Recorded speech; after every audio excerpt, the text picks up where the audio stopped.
They just opened a Whole Foods a few blocks from my house, and I can think of maybe 5 other things that have made me happier in my entire life.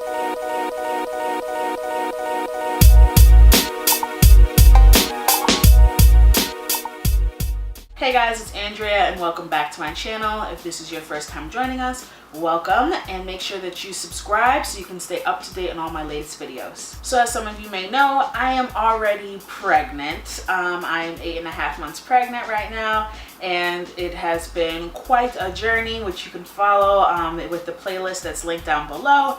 But many of you found me from my 2 most popular videos, which are how I got pregnant with irregular periods and how I knew I was pregnant at 8 days past ovulation. So since I'm still very active in the TTC community and I try and stay up on what's going on, I felt that it would be important for me to do kind of a frequently asked questions video, because I get asked a lot of questions on those 2 videos. So I thought if I centralized them, you guys could have a go-to video to kind of answer all of your trying to conceive questions. Okay, so let's jump right in. These questions are in no particular order, by the way. On what cycle day did you ovulate when you got pregnant? I ovulated on day 20 of my cycle. As you guys know, I have irregular periods, so I had much longer cycles. So where the average woman would ovulate on day 14, I ovulated on day 20. How did you know what day you ovulated? So for me, I knew that I ovulated for a couple of reasons. The most definitive reason was I had a positive ovulation test. But as I described in that video, there were a few other factors that kind of indicated that I had ovulated, which was an increased sex drive, I felt more attractive, and I had increased cervical mucus. If you want more details on that, I kind of go into depth in those other 2 videos that are linked down below. Where did you buy your ovulation test? So I got my ovulation test from Amazon, and I'll link those down below. I got like a pack of, I want to say 50 ovulation tests with 20 pregnancy tests for under $20, I want to say, and it was the Wanfo strip brand. There's been mixed reviews on Wanfo as a brand. I had excellent results with them, and I would recommend them, but do a little research and make sure that you're picking the brand that you feel comfortable with. Did you take Vitex for your entire cycle?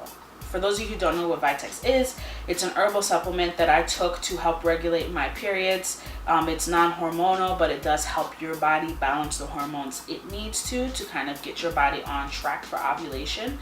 I go into more dialogue about that in the other video. It was something that was effective for me, and I do credit it with a good percentage of why I'm pregnant today. But I did take it for the whole cycle. So I took it from the day that I got my period all the way through until the next cycle. When did you stop taking Vitex after you found out you were pregnant? So this was one of the things that was most concerning to me about Vitex, was when should I stop taking it if I got pregnant? I saw a lot of conflicting information. There were some people that said to stop immediately following a positive pregnancy test. There were people that said do not stop taking it and to continue, because the change would be so drastic to go from taking it to not taking it that it could cause a miscarriage. I was really concerned that I found out that I was pregnant and I still kind of didn't have any clear answer on what I should do. So I decided to kind of wean myself off of the Vitex. That was kind of the best solution I could come up for myself. So what I did was, after I got my positive pregnancy test, I took the normal dosage for 2 more days. And then I took one less pill for the next 3 days. And then for the rest of the week, I only took 1 pill until I just completely stopped by day 7. So over a course of a week, I just kept reducing my dosage until I completely stopped after 7 days. And I had no side effects whatsoever from that technique.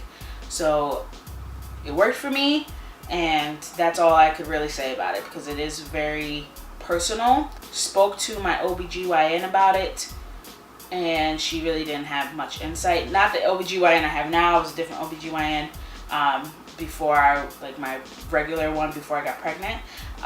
And it's just not a lot of information out there on it, but that is a technique that I did and it worked for me. I've read people who have taken it throughout their entire pregnancy. I've read people who have stopped.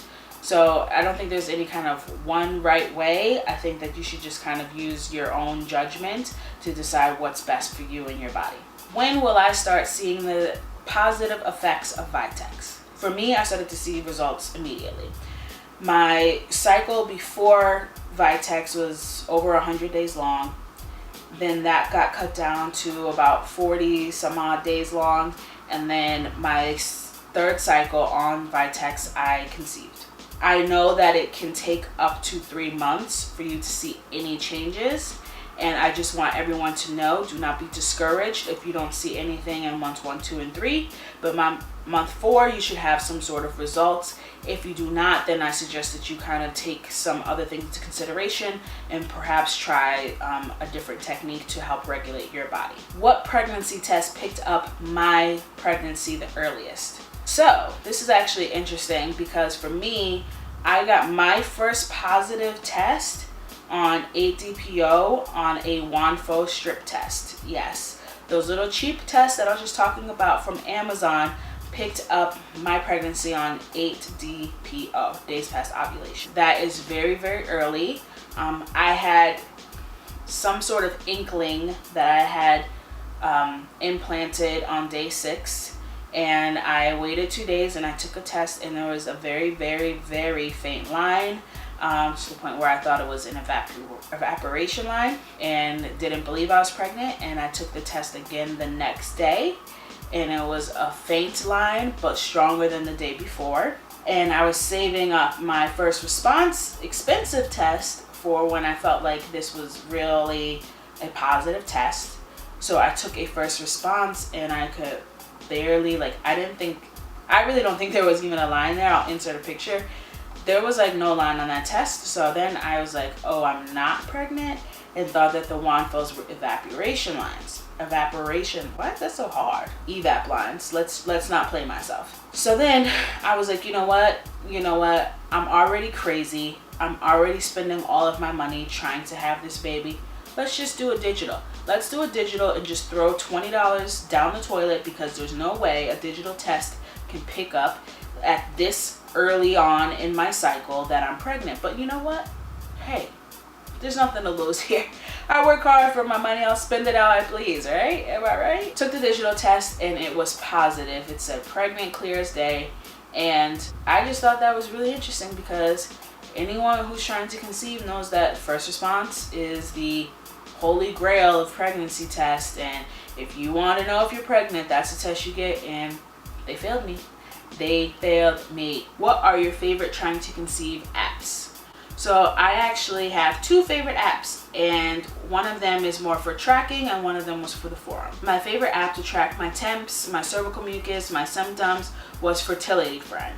Fertility Friend is very, very accurate. It can kind of calculate based on all the information you put in there when you are expected to ovulate. It gets smarter the more cycles that you track, and it will kind of tell you that the day that you ovulated, and you can make sure that you're having intercourse on those days to increase your chances of getting pregnant. It's also very helpful for those of you who are trying to do the opposite. So if you're doing natural family planning, it can help you kind of find the do not enter zone where you want to abstain from having sex. My second favorite app is Period Tracker. So this also has capabilities of tracking your cycle and kind of telling you an estimate of when you are expected to ovulate. I found it to be much less accurate than Fertility Friend, but one thing I was totally obsessed with was the forum. So you have to get the paid version of the app to get access to these different forums, but it's 100% worth it to me. You have a whole group of absolutely amazing women from all over the world that are going through the same things that you are. They have a lot of insight and a lot of compassion and understanding, and are very responsive. So any questions that you have, you can ask it on there. They also have it where it can turn into pregnancy mode. So I've been using that app now that I'm pregnant to it tells you where you are in your pregnancy. It has little diagrams. It has forms for each trimester where you can ask any questions. When I was spotting early on in my pregnancy, I went straight to the app and was like, girls, have any of you experienced anything like this? And it can be a really reassuring experience to have people who have gone through this and have different experiences to give you insight on what to expect in your pregnancy. So that is a really great app in and of itself. I think it's 100% worth it. But in terms of trying to conceive tracking, I would definitely go Fertility Friend. And that pretty much wraps this up. For any of you who want a more in-depth understanding about my trying to conceive journey, make sure you check out those 2 videos. I get into the nitty-gritty detail of how I conceived and how I knew I was pregnant before I got a positive pregnancy test. If you have any more questions or you want me to do a part 2 to this video, please leave your questions down below. If you think I should do a pregnancy FAQ video, let me know. But that's all I have for today, and I'll see you in my next video. Bye, guys.